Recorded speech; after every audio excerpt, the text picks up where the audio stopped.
저번 시간에는 예수님을 대적하고 우리를 대적해서 하나님 앞으로 우리가 못 가게 만드는 그러한 요소들에 대해서 봤어요.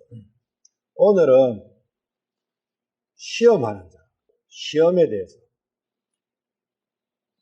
이 시험에 빠지면은 또한 우리들이 하나님과 하기가 어려워져요. 같이 합니다. 예수님도 동일한 시험을 당하셨어요. 예수님께서는 승리하셨죠. 많은 시험을 합니다. 예수님을. 그런데 모든 시험을 예수님께서는 다 물리치시고 이기세요. 근데 그 시험을 우리들은 다 전다는 거예요. 그래서 예수님을 힘입어서 우리는 그 시험을 이길 수 있다. 그래서 시험은 어떤 형태로 오는가, 그 부분을 살펴보려고 하는 거죠. 그래서 예수님께서 받으신 시험을 우리가 쭉 보면은 우리에게도 동일한 내용으로 우리를 시험해서 하나님과 우리가 함께 하지 못하게 만들고 있다는 거예요. 시험은 두 가지로 나와요. 하나는 피조물이 창조주를 시험하는 부분이 있어요. 그것은 피조물이 믿음이 없기 때문에 시험하는 거예요. 예를 들면 하나님이 계신가 안 계신가 내가 시험을 해보겠다. 그런 내용이 가장 중요해요. 그 의심이거든요. 시험은 의심에서부터 시작되는 거죠. 그런 부분을 말씀을 통해서 정확하게 알고 있지 않으면은 그 의심은 끊임없이 나와요. 어떠한 경우에도. 피조물이 창조주를 시험하는 것은 내가 만들어진 존재인가? 나를 만드신 분이 하나님이라 하는데 그게 맞는가? 뭐 여러 가지 이런 거 하나님에 대한 나의 생각이 있지 않습니까? 그 부분이 믿음이 없으면은 계속 시험을 하게 돼요. 그런데 그것은 믿음이 없는 것이고 그 결국은 하나님의 진노를 받게 된다. 그게 성경의 말씀이에요. 그 다음에 한 개는 창조주께서 자신의 백성을 시험하시는 것이 있어요. 이것은 출혈이에요. 더욱더 그 믿음을 강하게 하기 위해 가지고 하나님께 훨씬 더 가깝게 밀착하게 하기 위해 가지고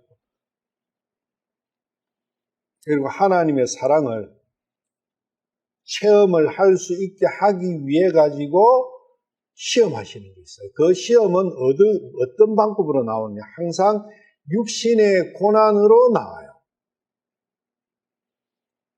육신의 풍요로서 나오는 게 아니라고요. 우리는 하나님께서 풍요로움을 주고 육신의 풍요로움을 주고 건강을 주고 부를 주면은 하나님 계시는가 보다 이렇게 생각할 수 있지만 그것은 착각입니다. 그 부를 갖고 계속 쌓아지게 되면은 나중에 결국은 하나님 없다는 쪽으로 가게 됩니다. 내가 아무 질병도 없고 건강할 때는 하나님이 필요가 없어요. 하나님께서 자신의 백성을 시험하는 것은 항상 육신의 고난을 통해서 나온다는 거예요. 그 고난을 주시는 하나님의 뜻을 정확하게 알 때 이 시험을 이기게 되고 이 시험을 이기면서 내가 하나님과 더욱더 밀착되는 그러한 신앙생활을 할 수 있다는 거예요. 이 시험은 나의 믿음을 증거하는 것이 되는 거예요. 이 육신의 고통이 올 때 하나님의 뜻을 더욱더 찾게 된다는 거예요. 그 원리라는 거예요. 육신의 문제가 올 때는 절대 하나님께 버림받은 게 아니라 사랑하는 자식이 더욱더 부모를 알아가기를 원하는 그 부모의 마음에서 주어지는 것이다 생각하면 정확합니다. 그래서 그것이 대표적인 것이 욥의 고난이라는 거죠.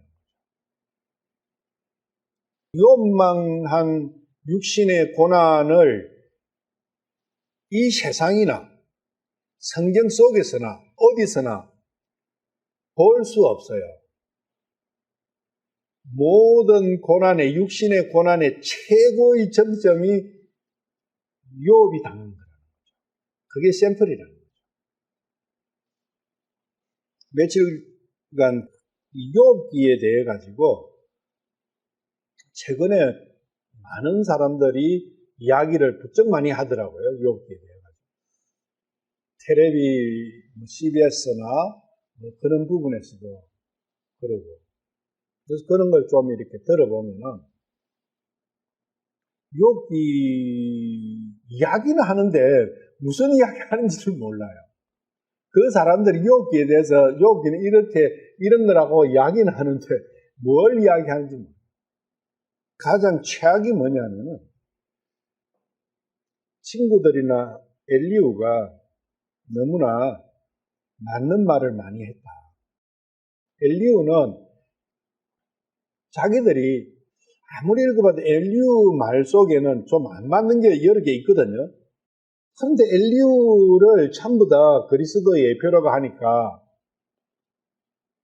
그걸 엘리후 관점에서 정당화시켜주는 거예요.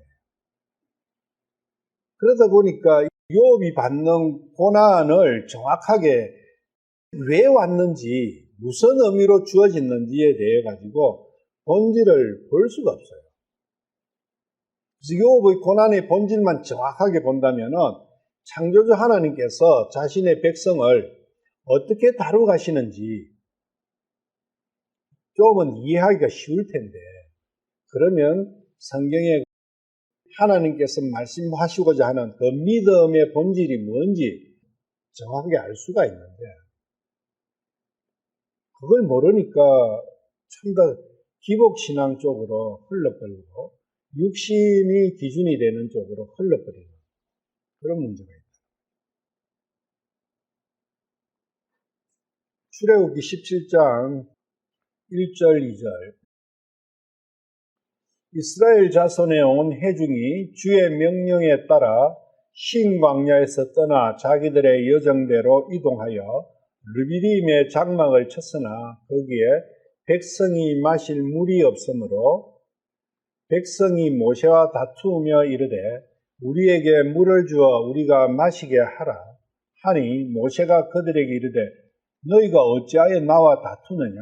너희가 어찌하여 주를 시험하느냐? 합니다. 여기에 이제 시험이 나오잖아요. 하나님을 시험하는 게 어떤 게 이스라엘 회중이, 이스라엘은 하나님의 백성이잖아요. 이스라엘 회중이 물이 없어가지고 모세 보고 물을 주어서 우리가 마시게 하라. 그 말을 한 거예요. 다른 이야기 한 게 아니고 마실 물이 없으니까 물을 줘서 우리로 마시게 해라. 3절에 보면 거기서 백성이 목말라 물을 찾으며 백성이 모세에게 불평하여 이르되 어찌하여 당신이 이처럼 우리를 이집트에서 데리고 올라와 우리와 우리 자녀와 우리 가축이 목말라 죽게 하느냐? 죽이려고 데려왔느냐? 이 이야기죠. 하나님께서는 죽이려고 데려오신 게 아니라 살리려고 데려오셨지 않습니까? 죽이려고 데려왔느냐 이 말 속에는 하나님이 계시느니 안 계시느니 네가 증명을 해봐라. 물을 주면은 계시는 것이고 물을 안 주면 안 계시는 것이다. 그런 내용이 들어있는 거예요. 그러니까 하나님에 대한 믿음이 없어지는 거죠. 그 믿음을 증명해봐라. 그러면 내가 믿을게. 물 주면은 믿을게. 이러한 이야기죠.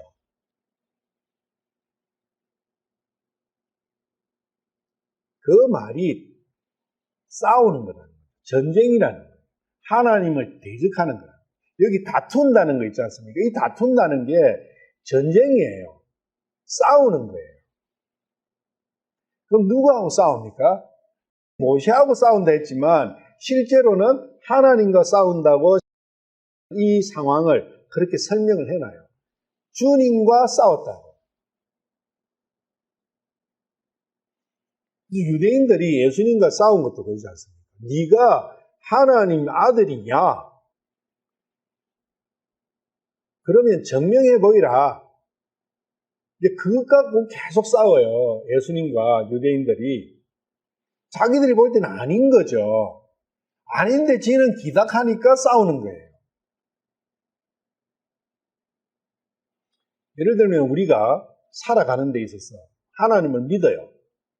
믿는 사람이 갑자기 집안에 우환이 닥쳤어. 아니면 자기가 중한 병에 들었어.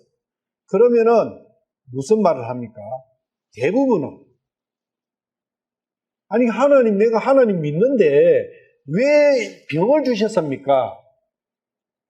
왜 나를 이렇게 괴롭게 만듭니까? 똑같은 이야기예요.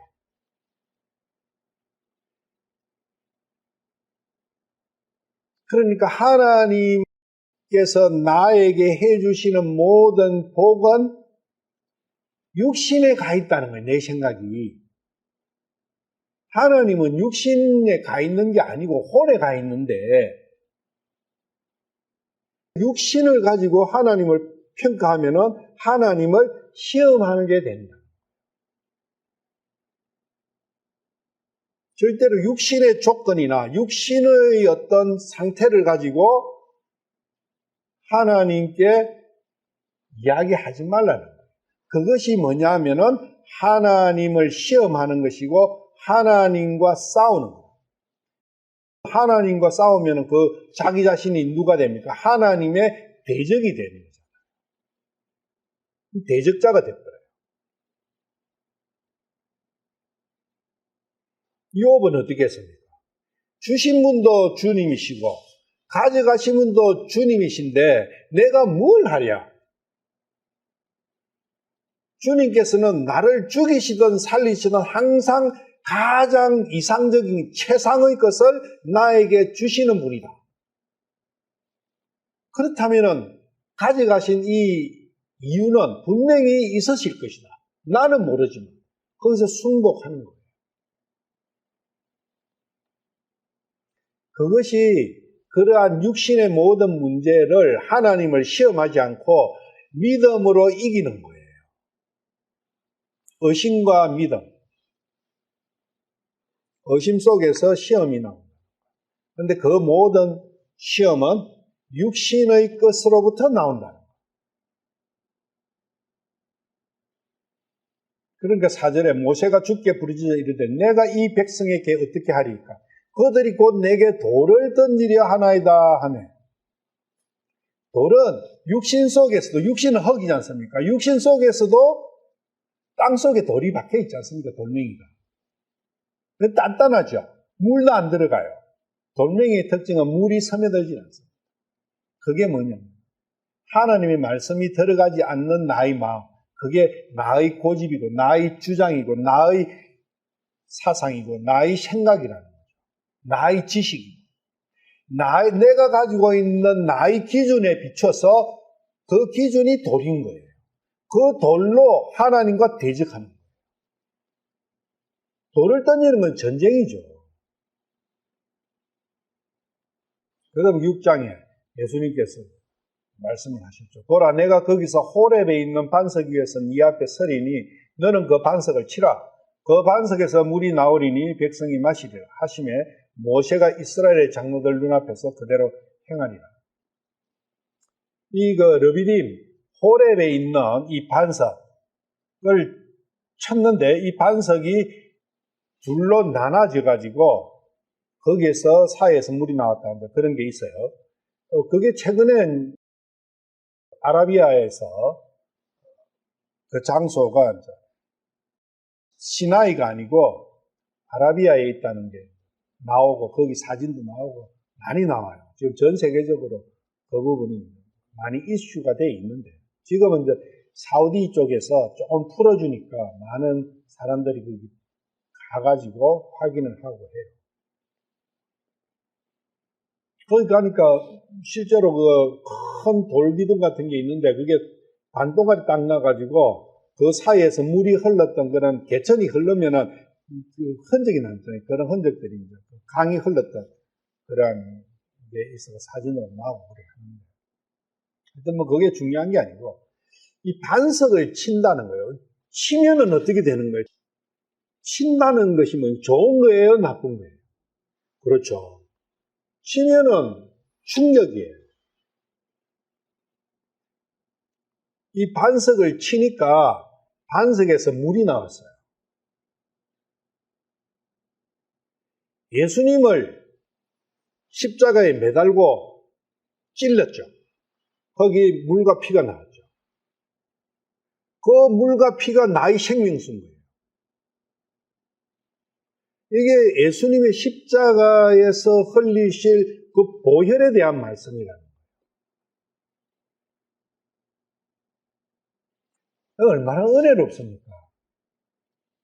자기 자신을 십자가에 하나님을, 피조물이 하나님을 십자가에 했는데 그 십자가에서 그 매단 사람들을 위해서 생명의 보혈을 흘려주신다.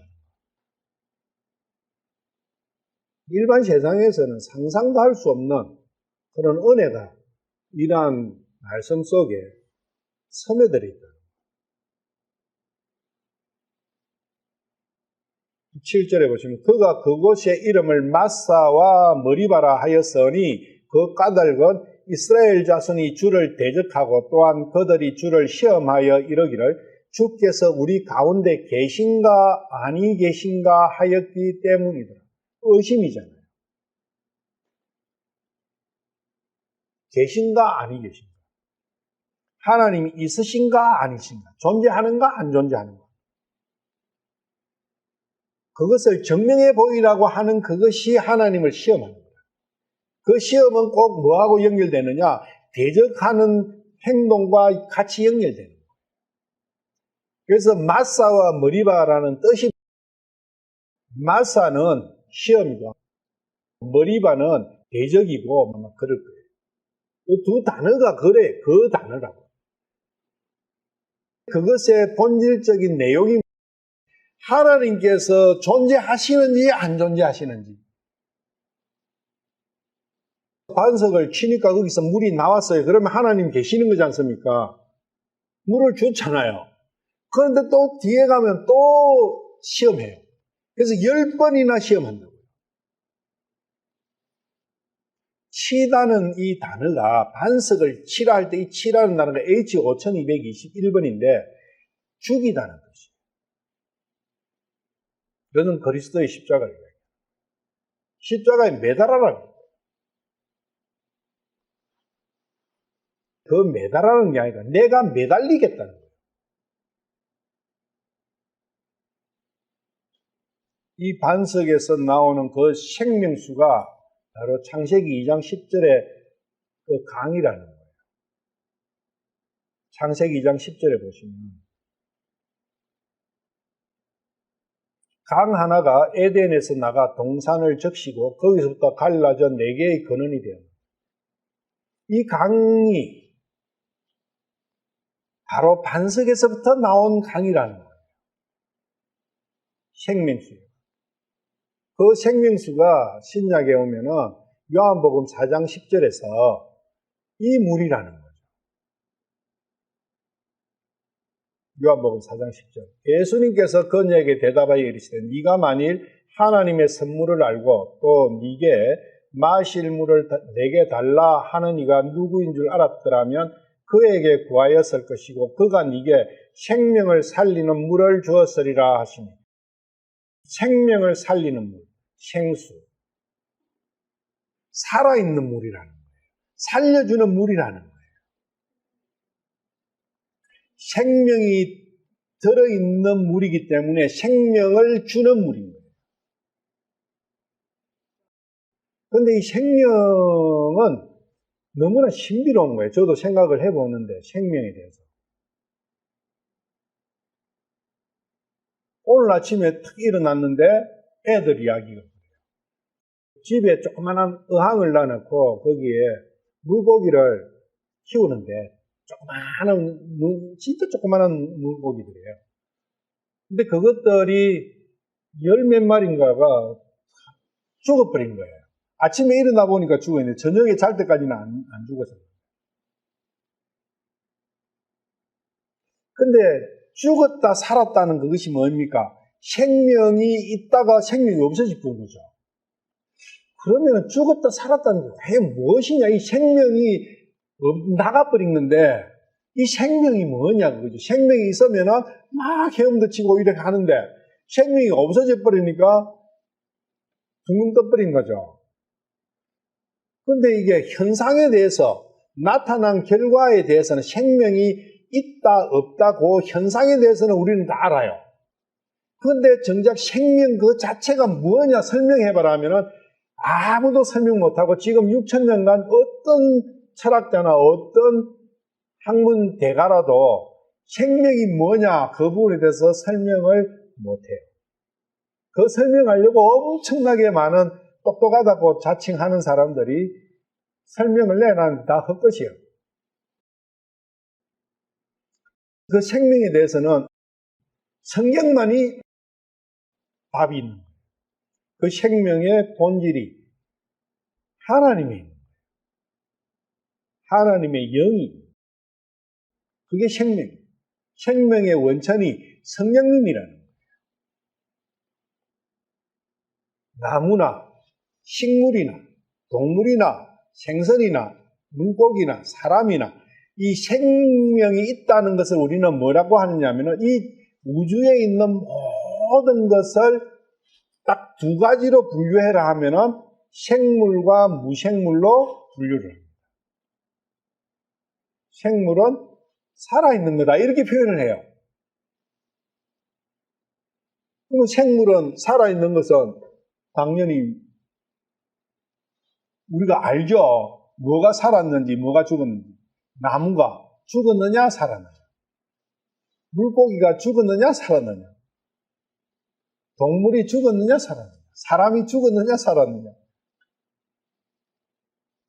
이 죽었다 살았다를 모르는 것이 내 자신에 대해서는 모르는 거예요. 다른 거는 다 판단해. 물고기가 죽었다 살았다. 내가 키우던 개가 죽었다 살았다. 저 나무가 죽었다 살았다. 그거는 다 아는데 내가 죽었는지 살았는지 그거는 모르는 거예요. 이상하잖아요, 이게. 물질적인 것만 알고 있는 거예요. 물질적인 것에 모든 기준을 두고 있는 거예요. 그러다 보니까 육신이 숨이 끊어진 그것을 죽었다고 해요. 성경에서는 잔다고 합니다. 성경에서 참 죽었다는 것은 하나님과 분리되어 있다는 그것이 하나님께서는 죽었다고 말씀하시는데 그에 대한 개념이 없는 거예요. 조그마한 물고기 진짜 피라미드 아니에요. 완전히 그거 눈만 붙은 건데 그거 열 몇 마리 죽었다 해서 식구들이 다 그냥 혀를 차고 슬퍼하는 거예요. 그런데 중요한 거는 자기 자신이 죽어 있다는 거예요. 그 부분에 대해서 너무나 이게 우리가 어디서부터 잘못됐는가. 하긴 아담에서부터 잘못됐지만 죽었는가 살았는가 그것을 이야기해요. 본질은. 우리 주위에 부모님이나 형제자매들이나 아는 사람들에게 성경을 이야기를 하긴 하는데 그 부분이 빠져버려요. 진짜 중요한 거는 죽었냐 살았냐 그 부분을 내가 죽었구나 그걸 알게 하는 그거의 핵심인데 그러니까 우리가 생각해 보면은 참 이게 세상에서 얻었고 세상을 살아가면서 내가 생각하는 대로 살아가는 그것이 진짜 얼마나 요상스러운 거예요, 이게. 정상이라고 생각하는 모든 것은 비정상이에요. 진리라고 생각하는 모든 것은 비진리라는 거예요. 세상에서 얻은 지식 속에서 진리가 있던가요? 진리는 어떤 상황이든 어떤 시점이든 어떤 세월이 흐르든 어떻게 되든 변치 않는 게 진리인데 단 한 가지라도 있나요? 없어요. 사사기 2장 22절. 이 말씀이 마사와 머리바의 이야기를 이렇게 표현을 하시는 거예요. 이것은 내가 그 민족들을 통하여 이스라엘이 자기 조상들처럼 주의 길을 지키고 그 길로 걷지 아니하나 시험하려 함이라 하십니다. 거기에서는 그 사람들이 하나님을 시험했지만 실제로는 물을 마르게 만드시고 갈증이 나게 그 환경을 만드신 분이 주님이라는 거예요. 왜? 주님께서 내 말을 지키고 나에 대한 믿음이 있는가 없는가를 시험하시기 위해서 그랬다는 거예요. 주님의 길을 지키고 그 주님의 길로 걷지 아니하나 하는 시험. 우리가 삶 속에서 육신의 조건에 대해서 나오는 모든 고통과 내가 원치 않는 모든 상황은 주님께서 주님의 길로 걷지 않나를 시험하시는 하나님의 뜻이 들어있다는 거예요. 그걸 정확하게 알면은 이 세상에 살면서 생기는 어떠한 문제가 문제될 일이 없는 거예요. 세상을 살면서 우리에게 닥치는 모든 문제에 대한 인식은 다 육신적인 부분이에요. 그만큼 우리는 육신에 종이되어 있다는 거죠. 주님께서는 이 육신의 조건을 가지고 나의 믿음을 시험하신다. 민수기 14장 22절. 내 영광과 또 이집트와 광야에서 내가 행한 내 기적들을 보고도 이제 이같이 10번이나 나를 시험하고 내 목소리에 귀를 기울이지 아니한 저 모든 사람들로 인하여. 이스라엘 백성들이 이집트에 나갈 때 하나님의 10번의 기적을 받지 않습니까? 근데 그 10번의 기적을 보고도 그 이후에 10번이나 하나님을 의심했다. 10번이라는 것은 무한대의 이야기입니다. 그러니까 숨 쉬는 것조차도 하나님을 의심한 거예요. 그 의심은 육신으로부터 나온다는 거예요. 육신의 조건을 가지고 하나님이 계신가 안 계신가를 따지니까 이런 현상이 생깁니다. 세상의 조건, 육신의 조건, 물질적인 조건을 가지고 하나님을 믿음을 판단하지 말라는 거예요. 그걸 가지고 하나님을 판단하면은 이렇게 돼버리는 거예요. 어떠한 기적을 보여줘도 그 사람은 절대 흔들려 버려요.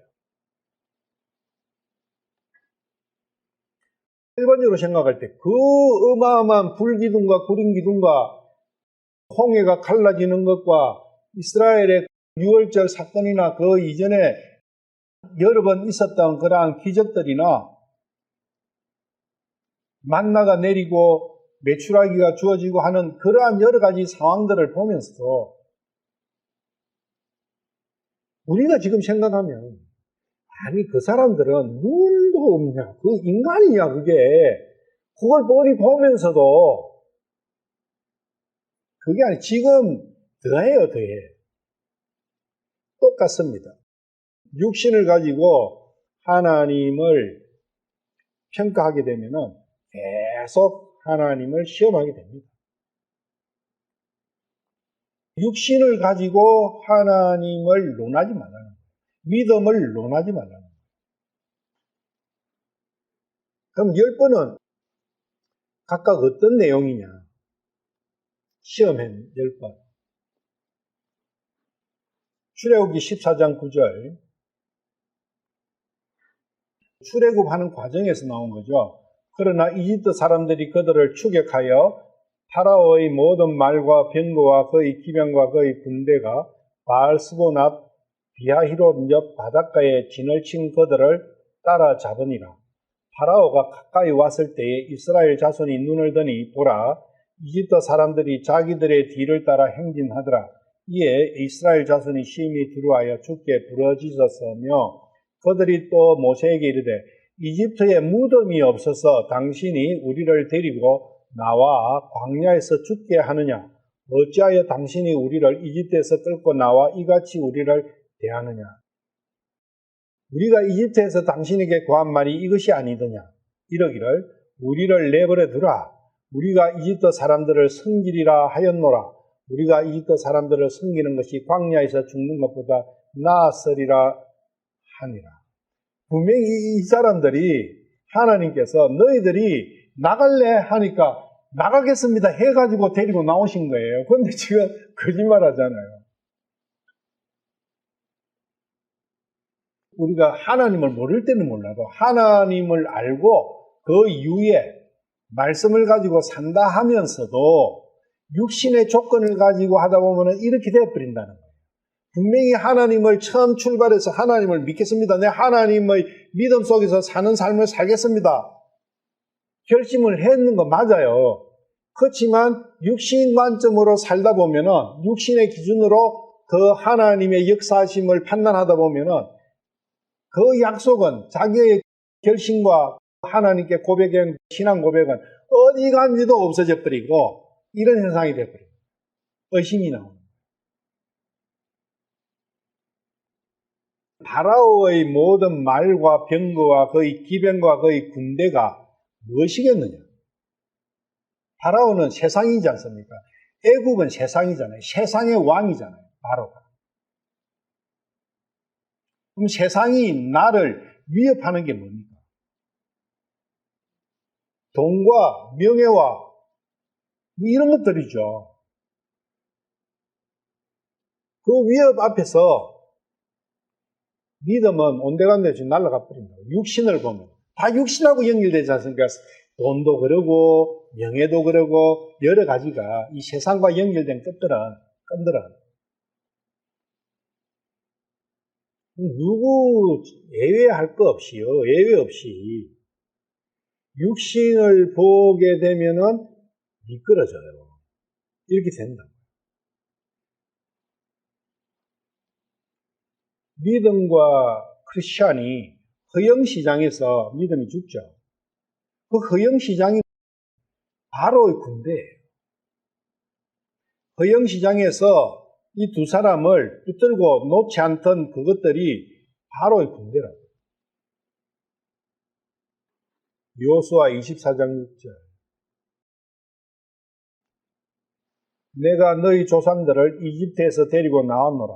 너희가 바다에 이르렀는데 이집트 사람들이 병거들과 기병들을 거느리고 너희 조상들을 추격하여 홍해에 이르렀으므로 그들이 주에게 부르짖기에 그가 너희와 이집트 사람들 사이에 어둠을 두고 그들 위로 바다를 이끌어 그들을 듣게 하였나니 내가 이집트에 행한 일을 너희가 눈으로 보았으며 또 너희가 오랫동안 광야에 거하였느니라.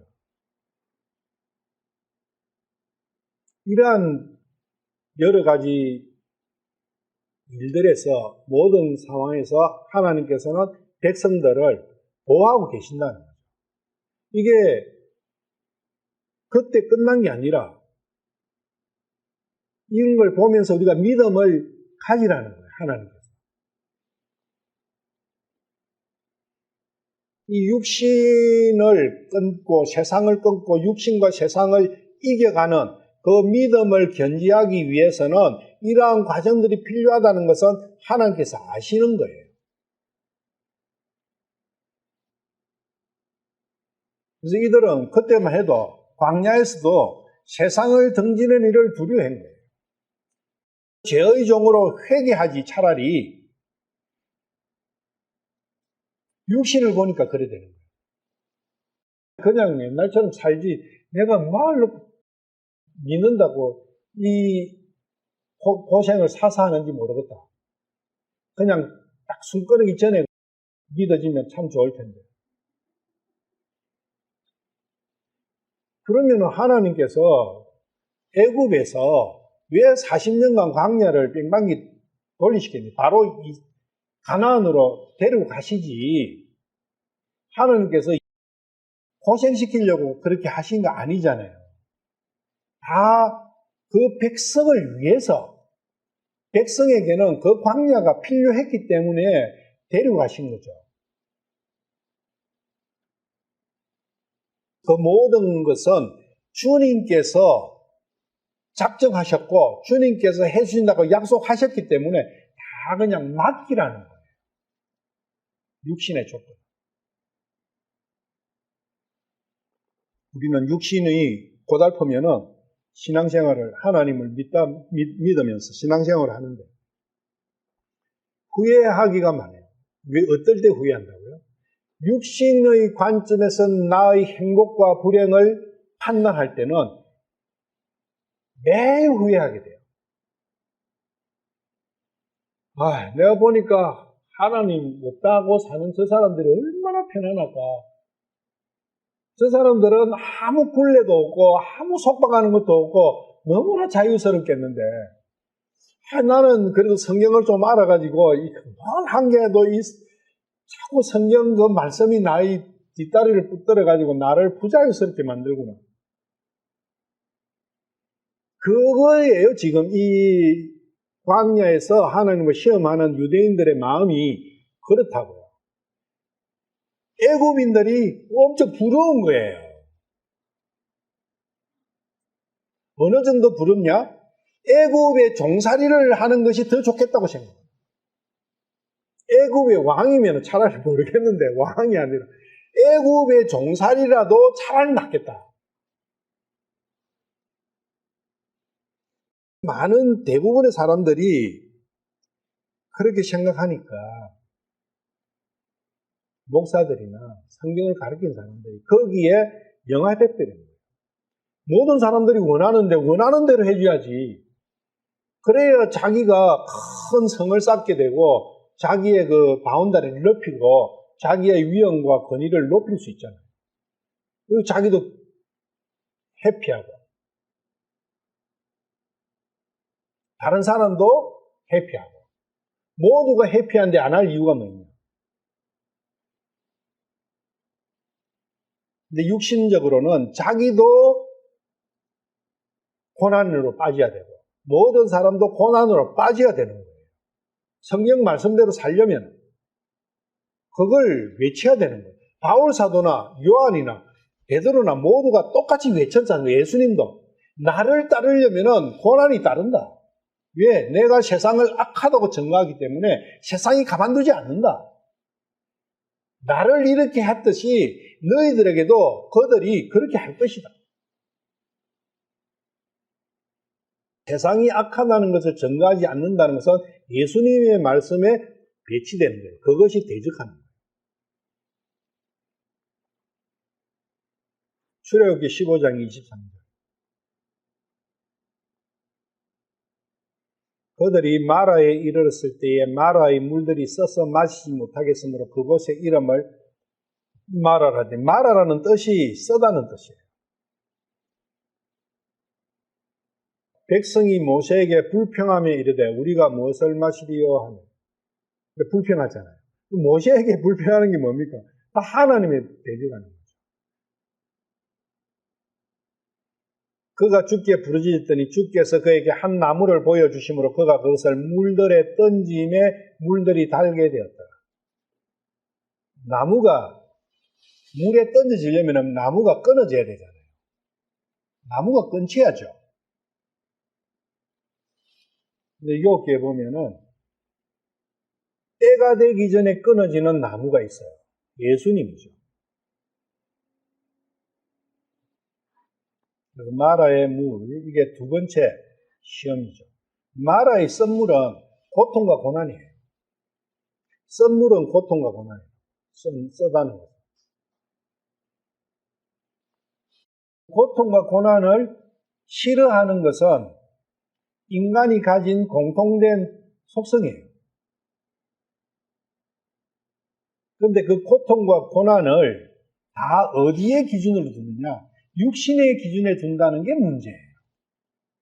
하나님의 말씀의 기갈로 인한 그 고통과 고난으로 내가 돼야 되는데 우리 거기에 대한 감각은 없어져 버리고 오직 육신의 기갈과 목마름, 그것에 대한 고통과 고난, 육신에 대한 고통과 고난, 그것만을 생각하니까 항상 육신에 젖는 거죠. 첫째로는 세상을 등지는, 세상과 끊어지는 거기에 대한 두려움으로 하나님을 시험하게 됩니다. 내 육신의 고통과 고난이 싫어서 하나님을 시험하게 됩니다.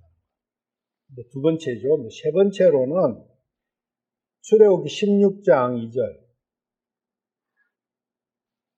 이스라엘 자손의 전체 회중이 광야에서 모세와 아론에게 불평하며 이스라엘 자손이 그들에게 이르되 우리가 차라리 이집트 땅에서 고기 손 옆에 앉았던 때와 빵을 배불리 먹던 때에 주의 손에 죽었더라면 좋았을 터인데 너희가 이 광야로 우리를 데리고 나와 이 전체 집회 무리를 굶주려 죽게 하는도다 하니라. 먹는 문제죠. 배고픔. 고기와 빵. 고기 손 옆에 앉는 사람은 누구냐면 고기를 먹을 사람이 아니고 고기 요리를 하는 사람이죠. 종이죠. 그러면은 종에게는 뭐가 떨어져요? 부스러기가 떨어지죠.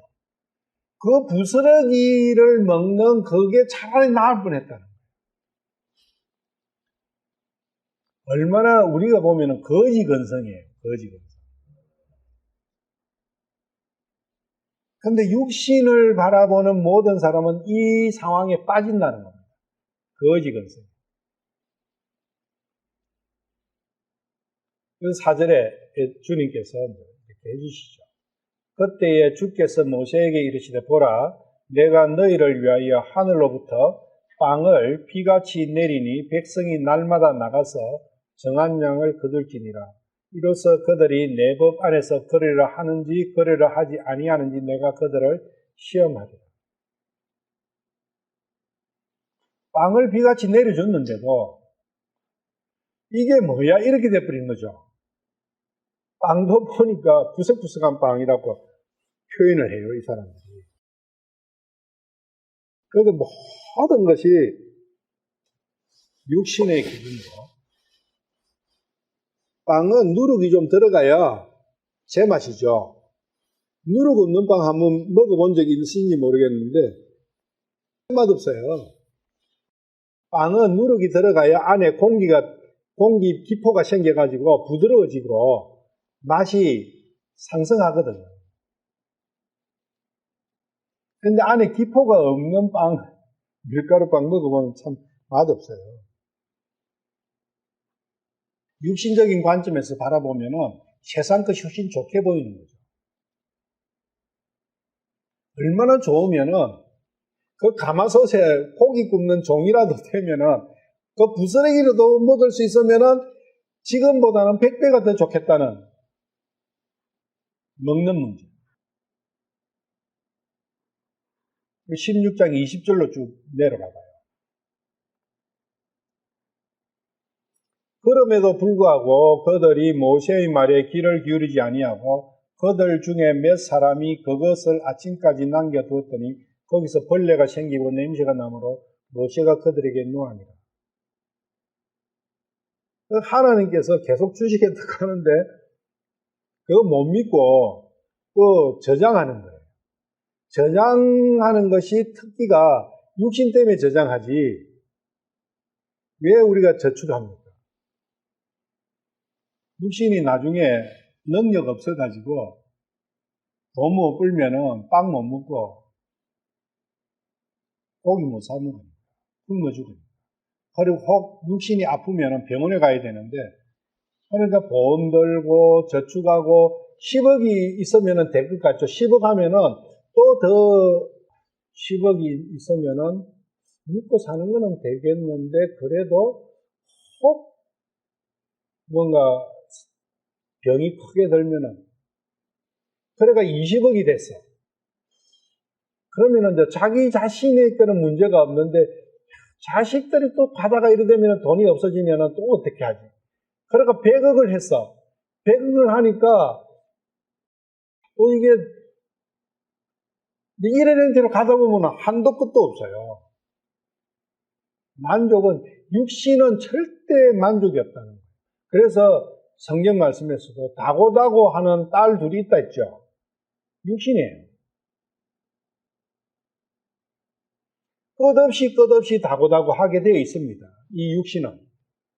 만족이 없어요. 그래서 그 만족을 채우려고 하지 말라는 거예요. 그 하나님께 맡기면 하나님께서는 완벽하게 정리해 주시는 거예요. 27절 그 뒤에 일곱째 날에 백성 중 몇 사람이 거두러 나갔다가 찾지 못합니다. 이게 안식일에는 가지 마라 했는데 또 안식일에도 가는 거예요. 아마 이 사람들 분명히 배가 고팠을 거예요. 배가 부른데 굳이 뭐 하나님 말씀 어기스면까지 안식일에 만나 찾아러 안 간 거죠. 배가 고프니까 혹시 그 바위 밑에나 이런데 안 녹은 만나가 좀 있을까 싶어가지고.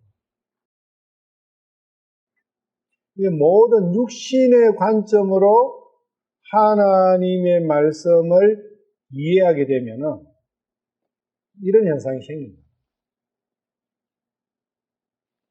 그리고 아까 봤던 17장 1, 2절에 그 르비딤, 물이 없어서 갈정으로 반석을 치는 르비딤의 뜻은 말려서 죽인다. 갈정 때문에 죽는다는 거예요. 말려 죽인다. 그런 뜻이 있어요. 그리고 출애굽기 32장 1절에서 6절 금송아지 이야기. 모세가 산에서 내려오는 것이 늦어지는 것을 백성이 보고는 함께 모여 아론에게 가서 그에게 이르되 일어나 우리를 위해 우리 앞에 갈 신들을 만들라. 이 모세 곧 우리를 이집트 땅에서 데리고 올라온 사람에 관하여는 그가 어찌 되었는지 우리가 알지 못하노라 하니라. 아론이 그들에게 이르되 너희 아내들과 너희 아들 딸들의 귀에 있는 금규를 빼서 내게로 가져오라 하며 온 백성이 자기들의 귀에 있던 금규를 빼서 아론에게로 가져오니라. 그가 그들의 손에서 그것들을 받아 송아지를 부어 만들고 새기는 도구로 그것의 모양을 내매 그들이 이르되 오 이스라엘아 이것들은 너를 이집트 땅에서 데리고 올라온 내 신들이나 하므로 아론이 그것을 보고 그것 앞에 제단을 쌓고 선포하여 이르되 내일은 주를 위한 명절이라 하니라. 다음 날에 그들이 일찍 일어나 번제 헌물을 드리고 화평 헌물을 가져오며 백성이 앉아서 먹고 마시며 일어나서 뛰놀더라. 지금 여기 6절에 보시면은 번제 헌물과 화평 헌물을 드렸어요. 그런데 금송아지 앞에 드린 거예요. 자기 생각 속에서 검은 하늘 거라 했죠. 송아지는 땅에서 나오는 소출을 만들어주는 거예요. 그래서 하늘의 것과 땅의 것을 섞어난 게 금송아지예요. 땅에서부터의 삶을, 육신의 삶을 책임져주는 것이 송아지고 하늘의 혼의 생명을 주시는 것이 하늘의 것이에요. 그게 검으로 표현해요. 검과 어느 하늘 것이에요. 하늘의 것과 땅의 것을 섞은 최상으로 보이잖아요. 사람의 생각으로 보면은 하늘의 것만 가지고는 육신이 고달프고 땅의 것 가지고는 불안하고 하나님하고는 상관없게 되니까. 그래서 적절하게 섞으면은 하나님도 섬기고 땅의 것도 부유하게 되고. 그게 뭐냐? 육신도 좋고 혼도 좋고. 그게 금송아지 사상이에요. 그거는 없다는 거예요. 없는데 사람 생각에는 있는 거예요. 지금 수없이 많은 십자가 밑에서 이런 현상들이 생기고 있지 않습니까? 이 말씀을 가지고는 비난하고 이스라엘을 손가락질 하고 비난하고 우리는 금송아지 만들면 안 됩니다. 하지만 정작 금송아지가 그 안에 있지 않느냐. 하늘의 것으로는 성이 안 차는 거예요. 그게 하나님을 시험하는 거예요. 하나님께서는 그 현상을 가지고 뭐라고 판단하시느냐. 7절 주께서 모세에게 이르시되 가라 너는 내려가라 네가 이집트 땅에서 데리고 나온 네 백성이 스스로 부패하였느니라. 땅과 하늘 것이 섞이는 그 현상을 부패하다고 말씀하시는 거예요. 하나님. 영과 육을 적절하게 섞어가지고 사는 그것을 부패한 현상이라고 말씀하시는 거예요. 그게 누룩이라는 단어에서 나오는 거죠. 하늘의 것을 누룩이 들어가서 땅의 것하고 짬뽕시킵니다. 뭐 죄가 나옵니다.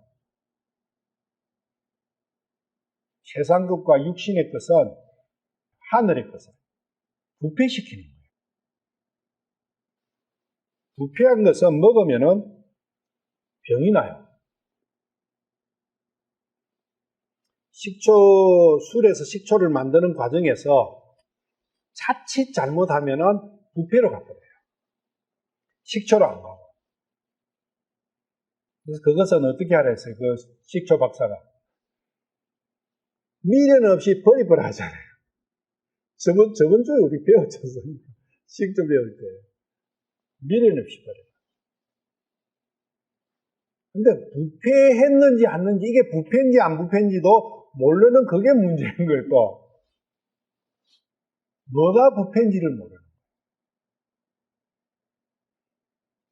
하늘의 것과 땅의 것을 섞으면은 부패한다는 거예요. 부패하는 것은 멸망으로 가게 돼요. 이 부패라는 말씀이, 이 단어가 멸망이라는 단어하고 같은 단어예요. 스스로 멸망의 길로 걸어가는 거예요. 분명히 스스로 부패한다 했지 않습니까? 누가 부패시키는 게 아니에요. 자기가 자기를 부패시키는 거예요. 죄는 스스로 자기를 멸망시키는 거예요. 그래서 금송아지 문제.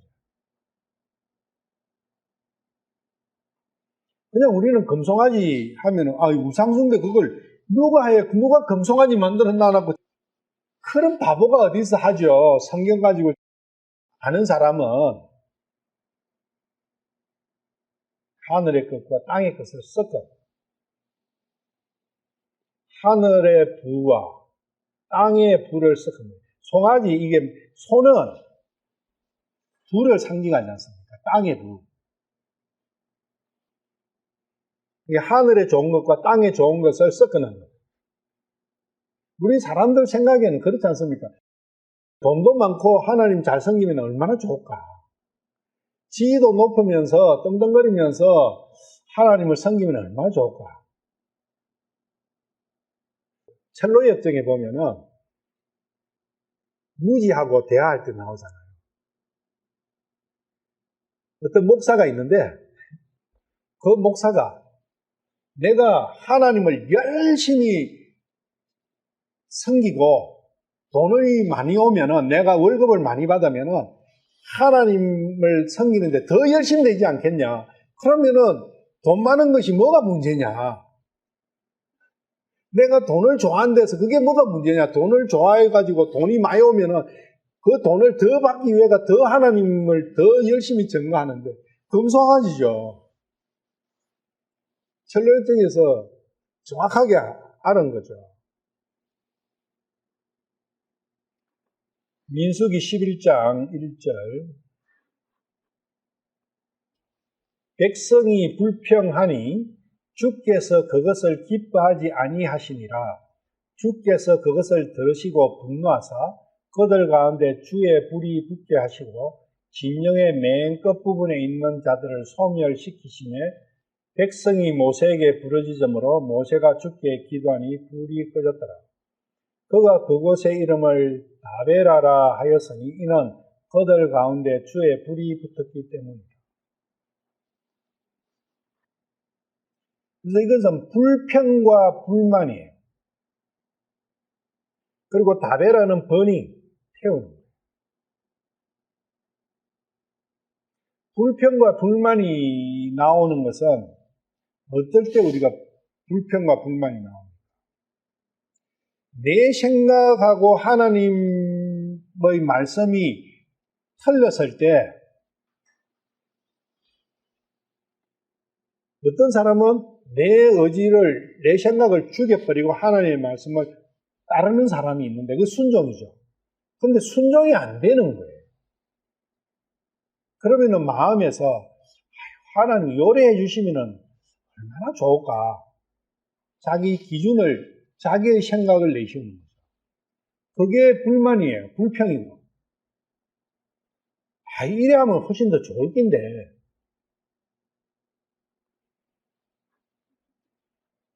그것은 불로 소멸돼야 됩니다. 이게 자기의 생각이죠. 근데 자기의 생각은 다 어디서 나오느냐? 육신적 관점에서 나온다. 그러니까 항상 육신적 관점으로 자기의 기준을 삼는 사람은 하나님께 불명불만밖에 안 나와요. 왜? 하나님은 영과 혼을 가지고 말씀하십니다. 불평이 뭐고 불만이 뭐예요? 만족 못한다는 거예요. 하나님의 말씀이 만족되지 못한 거예요.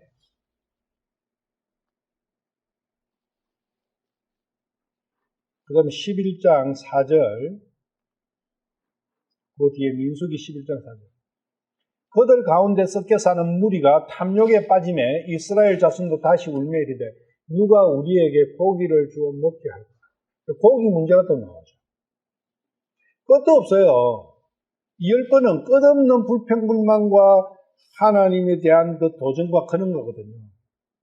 육신의 관점으로 하나님 말씀을 살펴보면 한없이 끝도 없이 이런 문제가 생기는 거예요. 하나님이 대적하는, 하나님께 도전하고 하나님께 대드는 상황이 발생하게 되는 거예요. 6절에 보면 이제 우리의 혼이 메마르고 이 만나 외에는 우리 눈앞에 아무것도 없도다 하니라. 여기 뭐 혼이 메마르다 했지 않습니까? 혼이 실질적으로 메마르게 되는 것은 하늘 것이 없을 때 혼은 메말라요. 그래서 예수님께서 갈증을 느끼신 거고 시장길을 느끼신 것은 다 이 혼의 갈증과 혼의 시장길이었다. 하늘로부터의 양식이 공급되지 않으니까. 근데 이 사람들은 반대로 이야기합니다. 육신이 괴로운 그것이 혼의 메마르다고 표현합니다.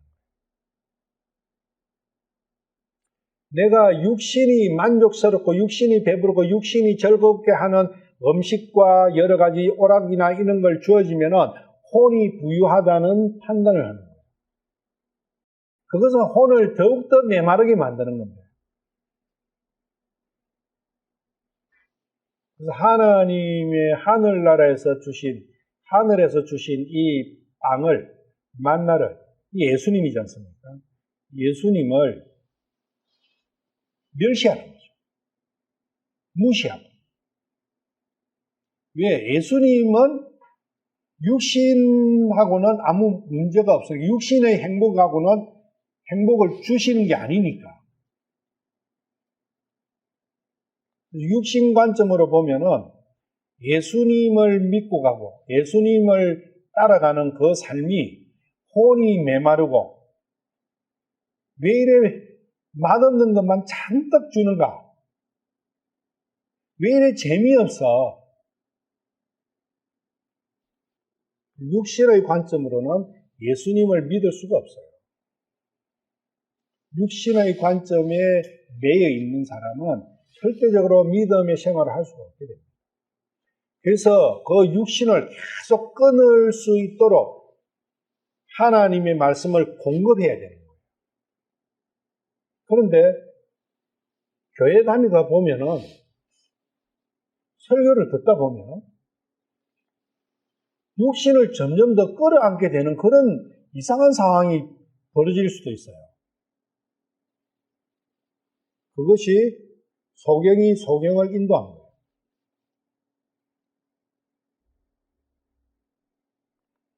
고기를 하나님께서 주셨는데 심지어 2톤을 쟁여놨지 않습니까? 저축했죠. 옛날에 우리 어릴 때도 그런 거 많이 있어요. 공짜 이런 게 뭔가 많이 있어요. 이거 공짜예요, 이거는. 부실한 사람이 많이 가져갈 수 있어요. 이러면은 가득가득 쌓아놨잖아요. 공짜니까. 근데 그것을 잘하는 거라 하는 거예요. 저거는 게을러갖고 공짜인데도 내가 배불러네 난 놀래 이렇게 하는 사람을 판단하죠. 그 사람은 부지런하고 어른들이 칭찬하죠. 저놈은 싹수가 있어. 근데 저놈은 게으르기를 한도 끝도 없구나 하면서 저게 과연 커서 뭐 됐고 이렇게 하죠. 성경 말씀은 그야말로 우리가 어릴 때부터 듣고 체험하고 경험하면서 배우면서 왔던 어떻게 하는 것이 더 인간답게 살고 더 훌륭하다는 그 기준이 완전 거꾸로 가 있는 거예요. 민수기 13장 26절. 그들이 가서 바란 광야의 가데스에 이르러 모세와 아론과 이스라엘 자손의 온 회중에게 나와 그들과 온 회중에게 말을 전하고 그 땅의 열매를 보여주며 모세에게 구하여 이르되 당신이 우리를 보낸 땅에 우리가 간적 참으로 그 땅에는 젖과 꿀이 흐르고 이것은 그 땅의 열매니이다. 그럼에도 불구하고 그 땅에 거하는 백성은 강하며 도시들은 성벽으로 둘러싸이고 심히 클 뿐 아니라 또 거기서 우리가 아낙 자손을 보았으며 아말렉 족속도 남쪽 땅에 거하고 헷 족속과 여부서 족속과 아모리 족속은 산지에 거하며 가나안 족속은 해변과 요르단의 지경에 거하더이다 하니라. 그러니까 산골짜기다, 바닷가다, 평지다, 어디든지 적이 있다는 거예요. 예를 들면 산지라도 적이 없으면 산지라도 들어가서 살 건데 들어갈 데가 한 군데도 없는 거예요. 그 이야기예요, 이게. 좋기는 한데 우리가 들어가서 비빌 곳이 한 곳도 없더라. 갈렙이 모세 앞에서 백성을 진정시켜 이르되 우리가 당장 올라가서 그 땅을 소유하자.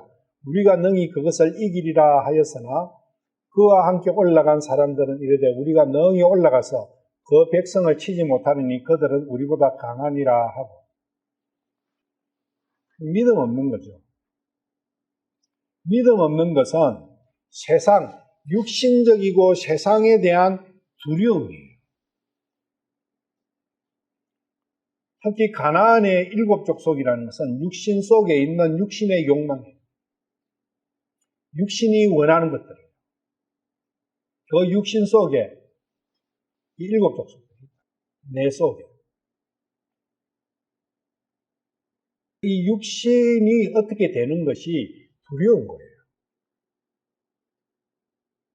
그 됐으면 좋겠기는 한데 두려워가지고 못 가는 거죠. 그래서 내 속에 있는 7 원수와 전쟁을 해야 됩니다. 그것은 선악과로 인해서 생긴 원수들이에요. 7 원수. 헷 족속, 이런 족속들이 가지고 있는 특징들이 다 있어요. 그 족속들이 살고 있는 위치와 그 족속들의 어떤 특징들을 보면은 내 육신 속에 있는 나를 죄악으로 이끌어가고 있는 하나님을 시험하게 만드는 그 파워들하고 연결이 됩니다.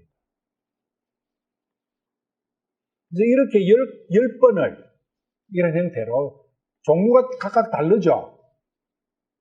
이것이 지금 우리의 삶 속에서도 고스란히 그대로 나타난다. 나를 하나님과 분리시키려고 하는 그 힘이라는 거죠. 이것을 이겨가야 하나님의 사랑 속에 하나님과 사랑의 관계가 점점 더 깊어진다는 거죠. 마태복음 16장 1절. 바리새인들도 사두개인들과 함께 와서 그분께서 하늘로부터 오셨다는 표적을 자기들에게 보여 증명해 줄 것을 요구하며, 다른 번역에는 이렇게 안 돼 있어요. 그러니까 이해하기가 힘들죠.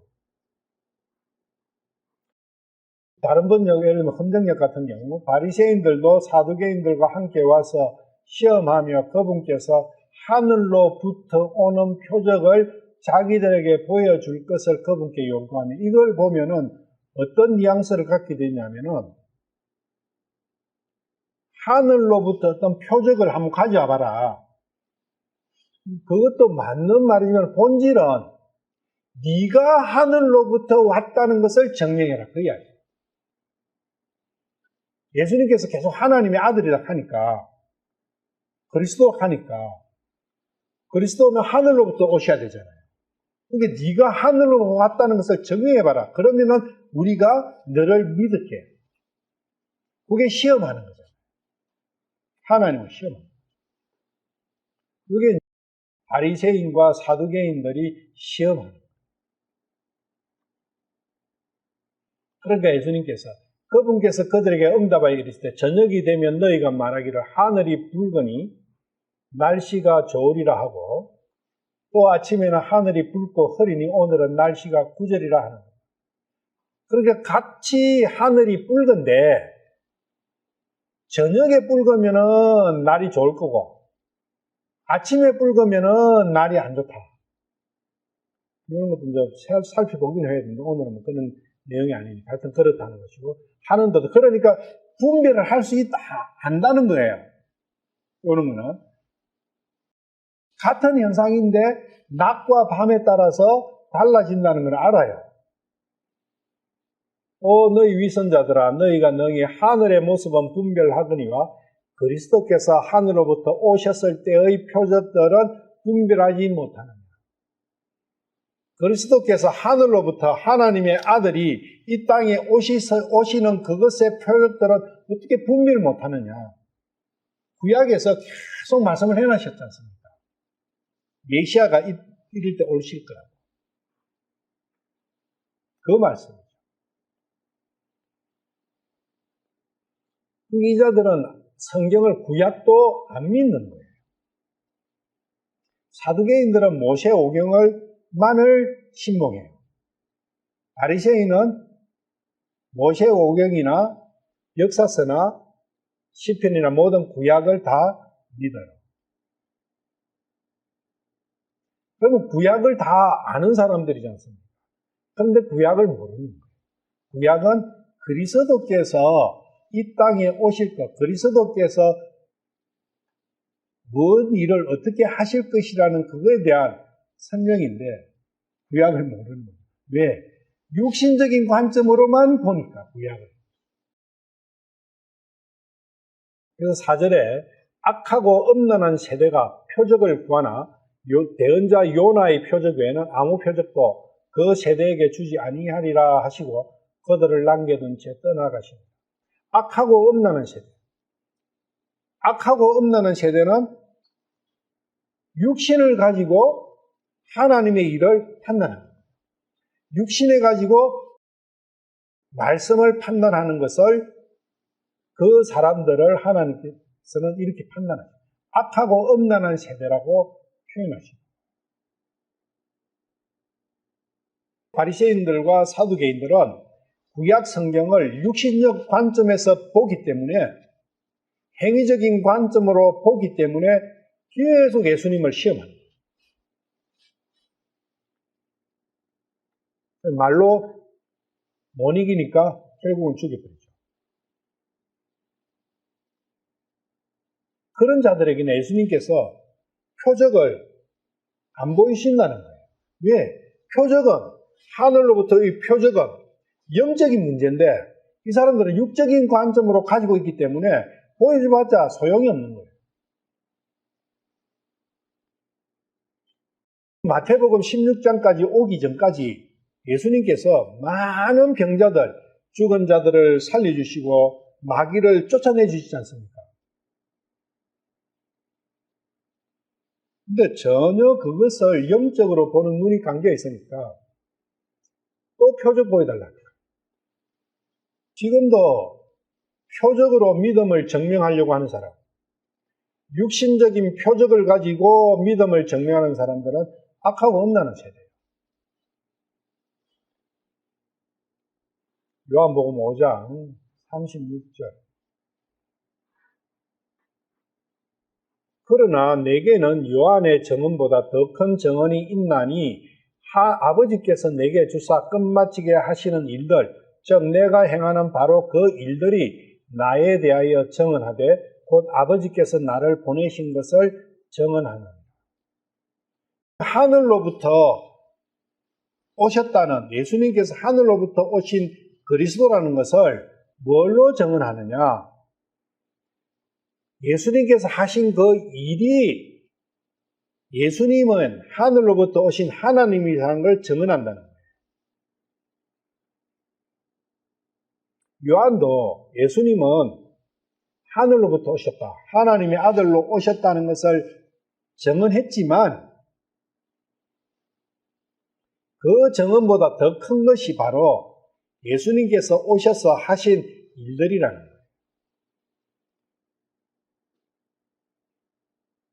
37절에 보시면 또 나를 보내신 아버지께서 친히 나에 대하여 증언하셨느니라. 구약 성경이죠. 말씀이 증언하셨다. 너희는 아무 때에도 그분의 음성을 듣지 못하고 그분의 모습을 보지 못하였습니다. 이게 이제 중요한데, 너희는 아무 때에도 그분의 음성을 듣지 못하고 그분의 모습을 보지 못하였습니다. 구약 시대에 예수님 오시기 전에 하나님을 반 사람이 단 한 명이라도 있을까요? 없어요. 그 말씀을 이렇게 표현해 하신 거예요. 아무 때에도, 누구도. 그게 처음 이야기했던 이병철 회장 질문 속에 그런 게 있어요. 왜 하나님은 자신을 스스로 나타내주지 않았느냐? 나타내주면 다 알 건데, 보고, 그러면 하나님은 안 믿을 사람이 어디 있냐, 그 이야기. 그 이야기는 그 사람만이 하는 이야기가 아니라, 안 믿는 모든 사람이 하는 이야기죠. 공통분모예요. 그런데 그것을 구약시대 때 이야기하면은 맞아요. 근데 지금 시대에는 안 맞아요. 왜 안 맞아요? 그렇죠. 예수님이 하나님이십니다. 그래서 하나님께서 예수님으로 우리에게 나타내 주신 거예요. 자기를 계시해 주신 거예요. 계시라는 게 이 감추어져 있던 것을 드러내 보여주신다, 그 뜻이에요.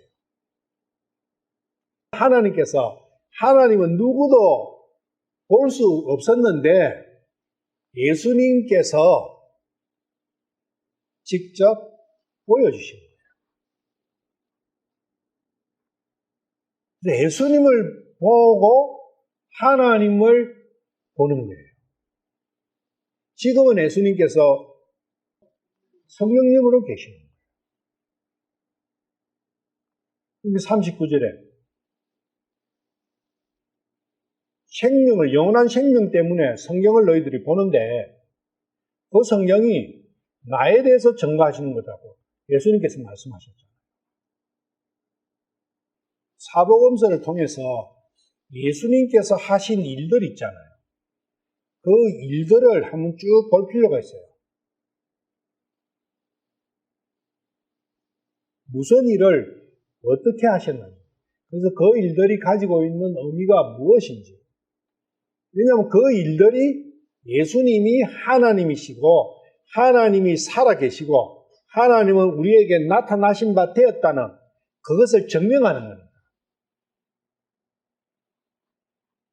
하나님이 계시다는 것을 어떤 방법으로 증거해야 되느냐? 창조론 가지고 해야 되느냐? 실제로는 창세기 1장에 피조물 있지 않습니까? 그 피조물을 보면서 하나님을 느낄 수가 있어요. 그리고 나를 보면서 하나님을 느낄 수 있어요. 실제로. 생명이라는 그것을 두고 또 하나님을 알 수가 있어요. 그런데 핵심은 예수님이라는 거예요. 예수님을 두고 하나님을 증명하지 않는 그 어떤 증명의 방법도 증명이 안 된다는 거예요. 그러니까 많은 목사들이 증명하려고 했는데 사람들이 지금도 하나님이 어디 있는지 증명해봐 매 6,000년간 똑같은 이야기 하지 않습니까? 그러니까 예수님의 제자 도마도 빌립도 예수님 하나님을 보여주십시오. 하나님 앞에서 그래 했으니 누구 다른 사람은 뭐 말을 할 거 뭐 있겠어요. 나를 봤으면 하나님 반 거야. 말씀을 하시잖아요. 하나님을 어떻게 증거할 것이냐? 예수님을 증거하면은 하나님이 증거된다는 거예요. 가장 중요한 것은 하나님이 살아계시다는 거예요. 그것을 증거해야 돼요. 믿음의 가장 기초가 하나님은 살아계시고 그러지 않습니까? 그것을 바이패스 해버려요. 왜? 예수님이 살아계시라는 것을 증명이 못하거든요. 그게 바이패스 해버리고 십자가 피하고 죄 한 번까지 이야기합니다. 그러면은 그거 이야기해봤자 아무 소용이 없어요. 왜? 죄가 보이는 겁니까? 물질 세계예요? 아니에요. 구원이 물질 세계의 이야기입니까? 아니라고. 보이지 않는 것들이에요. 전부 다. 그것들은 하나님도 안 보시잖아요. 그러니까 하나님에 대한 것도 죄에 대한 전부 다 추상화됐고 실체는 육신 가지고 하는 이것이 모든 게 실체예요. 그게 믿음이 안 나옵니다. 예수님을 들어서 하나님이 살아계시다는 것을 예수님을 통해서 증거해야 됩니다. 그때 비로소 믿음이 생기는 거예요. 나의 창조주가 진짜 계셨구나. 이 세상 만물이 창조된 게 맞는구나. 하나님이 계시면 그는 그 이후의 모든 것은 자동으로 쭉 연결이 되지 않습니까? 그런데 하나님 그 존재가 아리까리한데 그러니까 항상 시험하는 거예요. 의심하는 거예요. 의심이 나오니까 이렇게 시험하고 이렇게 시험하고 이렇게 시험하고 시험의 주된 이유는 하나님이 살아계시다는 그것이 확정이 안 되니까 시험하는 거예요. 어떤 한계만 돌이 빵이 되기만 하면은 하나님 계시지 믿는다고 하겠죠. 근데 돌이 빵이 만들어주면 어떻게 돼요? 그래도 안 믿어요. 그러니까 끝까지 시험해요. 육신적 사람. 그걸 한번 볼게요. 마태복음 22장 15절부터 그때에 바리새인들이 가서 어떻게 자기들이 그분의 말로 함정에 빠뜨릴까 의논하고 자기 제자들을 헤롯 당원들과 함께 그분께 보내어 이르되 선생님이여 우리가 알기에 선생님은 진실하시고 진리 안에서 하나님의 길을 가르치시며 또 아무도 신경 쓰지 아니하시나니 선생님은 사람들의 외모를 중히 여기지 아니하시나이다. 여기 보면은 바리새인들의 제자들과 헤롯 당원, 금송아지예요. 헤롯 당원은 세상이지 않습니까? 바리새인은 율법이지 않습니까? 그래서 율법 하늘 것과 세상 것을 섞어가 지금 예수님을 시험하는 거예요. 금송아지가 광야에서 끝난 게 아니에요. 그때는 한 마리였으면 지금은 셀 수도 없을 만큼 많아져 버렸어요. 사람이 꾀가 그 종류를 그렇게 많이 만들어 놔버린 거죠. 그런저 선생님은 어떻게 생각하시나이까? 우리에게 말씀해 주소서. 카이사르에게 공세를 바치는 것이 율법에 맞나이까 맞지 않나이까 하거늘 공세 문제예요. 이 공세를 알려면 그때 로마의 세법을 좀 알아야 돼요. 공세는 인두세예요. 그 로마 때도 재산세도 있었고 관세도 있었고 공세도 있었어요. 그래서 공세는 인두세예요. 관세는 거래세라고. 재산세는 특히 토지세 같은 경우 토지가 많으면 세금을 내요. 지금도 마찬가지잖아요. 인두세는 사람의 머리수에 따라서 세금을 내야 돼요. 그건 뭐냐면 국가가 너희들을 보호해 주지 않느냐. 그러니까 국가에 대해서 세금을 내라. 그러면 네가 싸우지 않고 국가에서 군인들을 고용해가지고 군인들의 월급을 주면서 너를 지켜주니까 너는 군인 되는 대신에 돈 내. 그래서 한 사람당 1년에 1데나리온. 주민세죠, 일종의. 그런데 누구에게 내느냐? 누가 지켜줘요? 카이사르가 지켜줘요. 그래서 카이사르에게 내는 거예요. 카이사르가 나를 지켜준다고 하면은 카이사르한테 내라. 하나님이 너를 지켜준다면은 하나님께 내라. 그거예요. 과연 나는 무엇이 나를 지켜준다고 생각하는가? 카이사르가 누구예요? 사탄의 또 다른 모습이에요. 헤롯은 그 사탄한테서 사탕받아 먹는 그 적그리스도였던 한 유형이고, 가룟 유다나 가인이나 헤롯이나 니므롯이나 다 같은 유예요. 엘리오나. 8절에 예수님께서 그들의 사악함을 아시고 이르시되 너희 위선자들아 너희가 어찌하여 나를 시험하느냐. 바리새인들은 헤롯 당원들하고 보냈지 않습니까? 그거 뭐냐면은 헤롯이 보호를 받는 거예요. 자기들이 헤롯의 보호를 받는 거예요. 그건 헤롯과 카이사르는 같은 거니까. 카이사르한테 너희들은 카이사르가 너를 보호해 준다고 생각하고 있다. 너희들은 카이사르한테 공세를 바치고 있다. 19절 공세돈을 내게 보이라 하시매 그들이 데나리온 하나를 그분께 가져. 그래서 1데나리온 하나를 은전이에요. 데나리온 하나를 1년에 한 명당 내요. 자기를 지켜주는 사람에게. 그런데 그 당시에 유대인은 로마의 속국이었어요. 로마의 포로였다고. 포로로 잡혀 있는 그것을 자기를 지켜준다고 생각하는 거예요. 아담이 사탄의 포로가 되었지 않습니까? 우리가. 그것을 사탄이 나를 지켜준다고 생각하고 있으면 어떻게 되는 거예요? 그 상황이라는 거예요. 이게.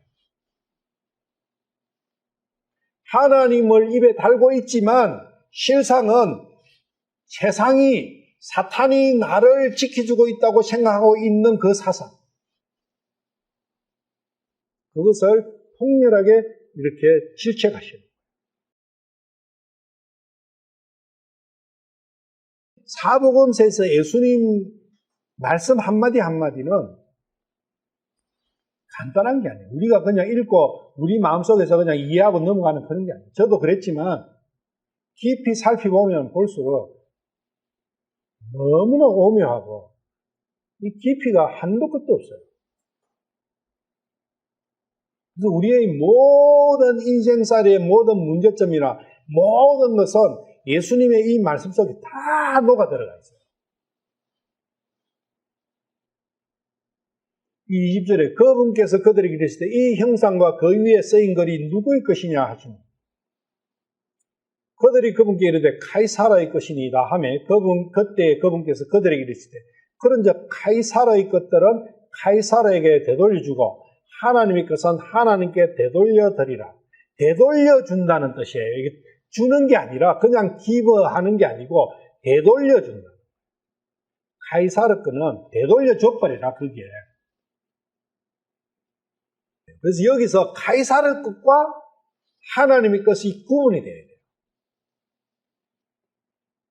하나님의 것은 무엇이냐? 나는 어떻게 생각하고 있냐? 하나님의 것이 뭐라고 생각하고 있냐? 대부분의 주석에서는 성전세 그리고 제사하면은 그 재물 있지 않습니까? 재물 그리고 11조 이런 것을 하나님 거라 그래요. 과연 그러하냐? 하나님께서는 그런 것이 하나님 거라고 단 한마디도 하지 않았어요. 신약에 들어가서. 하나님 것은 오직 딱 한 게 있어요. 그걸 살펴보자. 고린도전서 6장 20절. 주께서 값을 치르고 너희를 사셨느니라. 그런즉 하나님의 것인 너희 몸과 너희 영으로 하나님께 영광을 돌려. 지금 하나님 것 딱 나오죠. 내 자신이라는 거예요. 내 자신.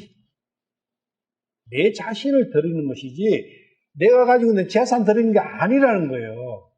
그것은 카이사르 거라는 거예요. 육신과 관계되는 것은 카이사르 것이에요. 하나님께서 원하시는 건 내 마음이라는 겁니다. 그런데 내 마음이 내 스스로의 내 마음이면은 하나님 것이 아니에요. 자, 또 함께 볼게요. 고린도전서 3장 23절. 그리스도인들에 대한 말씀이거든요. 너희는 그리스도의 것이요. 그리스도의 것이니까 그리스도인이지 않습니까? 그리스도는 하나님. 그리스도라는 거예요. 본질은. 우리가 그리스도인은 그리스도 안에 들어있기 때문에 그리스도를 드리면 나도 드리게 되는 거예요. 그리스도 안에서 나를 드려야 돼요. 그게 정확한 하나님의 것에 대한 정의예요. 그걸 드리라는 거예요. 히브리서 9장 26절 28절. 그랬더라면 그분께서 반드시 세상에 창건 이래로 자주 고난을 당하셨어야 할 것이라. 그러나 이제 세상 끝에 그분께서 단 한 번 나타나사 자신을 희생물로 드려 죄를 제거하셨느니라. 한 번 죽는 것은 사람에게 정하신 것이요 이것 뒤에는 심판이 있느니 이와 같이 그리스도께서도 많은 사람의 죄들을 담당하시려고 단 한 번 드려지셨으며 또 자신을 기다리는 자들에게 죄와 상관없이 두 번째 나타나사 구원에 이르게 하시리라. 단 한 번 드려지셨잖아요. 그리스도를 드려야 돼요. 그게 첫 제사예요. 나에 있어서 첫 제사예요. 나의 것을 드리면 하나님께 되돌려 드린다는 것은 그리스도를 드리는 거예요. 제물로, 나의 제물. 내 마음을 그 안에 넣어서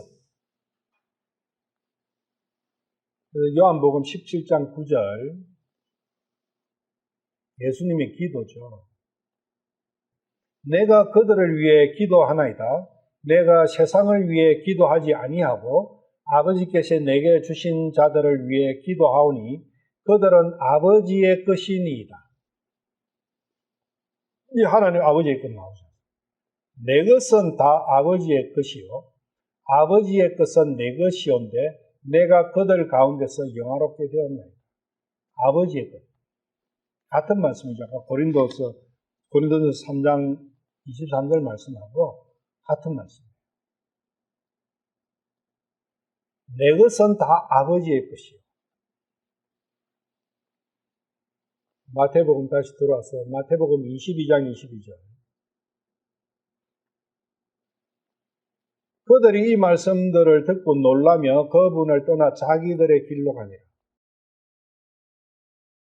마태복음 4장에서 마귀가 예수님을 시험하고 예수님과 전쟁을 통해서 쳐버렸지 않습니까? 그러니까 도망갔죠. 여기도 도망간 거예요. 증거예요.